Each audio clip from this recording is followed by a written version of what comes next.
What's going to happen is I'm going to pass the microphone to my boss here, who's going to get the questions out of you guys, and so you're going to write down, well, he's going to write down the core principles.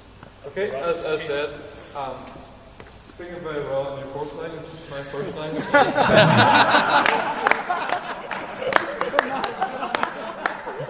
I apologise already. Okay, just in your pair so far with the wicket-keeping skills, what are we seeing? What are we thinking so far of a core principle of keeping as a keeper? Strong. Between the head and the hands. So head and hands, basically. He was in a comfortable position. Relaxed, comfortable, relaxed. Presenting a big catching area. Strong. Strong? Strong posture. And which way is strong? Down like a beast? Or? So Z position, he was ready ready to move. Technicals. Although he didn't really move that much, even though he looked to be in a good perfect position, there wasn't a lot of movement really required. So he tried to keep the movement to a minimum. Alright, and movement sideways or movement up and down? Or lateral. Sideways, forward. Okay. Hands on the ball. Coordinate the movement. Oh, you just read.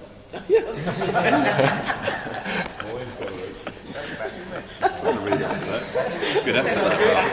It's quite a strong catch. Come on, a strong catch. It seems to be quite a strong catch. There wasn't any of this. Okay. Will that come from being relaxed and comfortable? Having your hands in that position. Are we all happy with the Z position? We all heard of that before, or is this news to anyone? Okay. Can you explain it? I can explain it through the How's That resource. Oh, we can look at that. We can look at that later. What we can do is Homework today. have a quick look.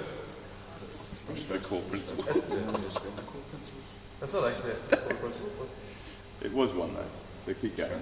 we'll have a look. Alright, so just you'll see it more from the side. I should really pause it so you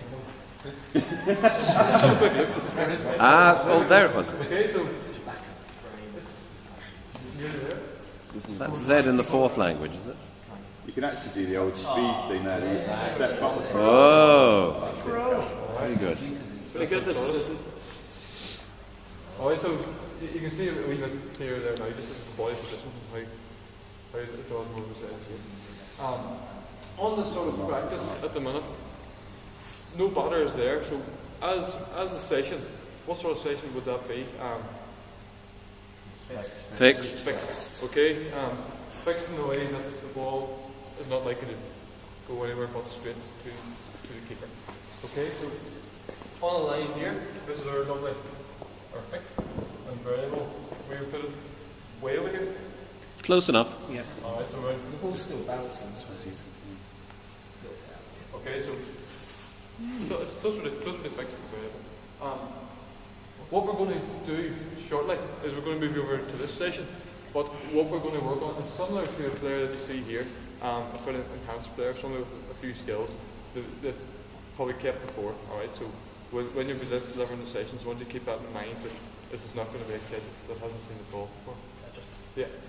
Just a question before we go. What stage do you think we are at the moment in this drill? The one we just seen on the Enhanced. Pads. Hard ball. Why do you think it's enhanced? Hard ball. Yeah, he's got. So we've done all the basic stuff, so with the soft balls and everything, so we all straight into the hard balls and we've got all the equipment. Yep. Very good. Right. Now as Brian said, we've got 4 stations. There is a little bit of equipment. You can choose what you want to do with wearable tools. And if we can split into 4 groups, 2 groups of 3 and 2 groups of 4, and one acting as a coach. Yep. And just bearing in mind on that, when you're in your groups, as a coach working with an enhanced player, try and think of the skills that this coach will show and will use as opposed to working with the kit. Are we quite happy with the different sort of skill sets that you might use working with a more enhanced player as opposed to a beginner? What differences might there be? Might be a bit quieter.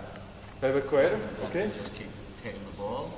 Alright, so why would you be quieter in the enhanced stage?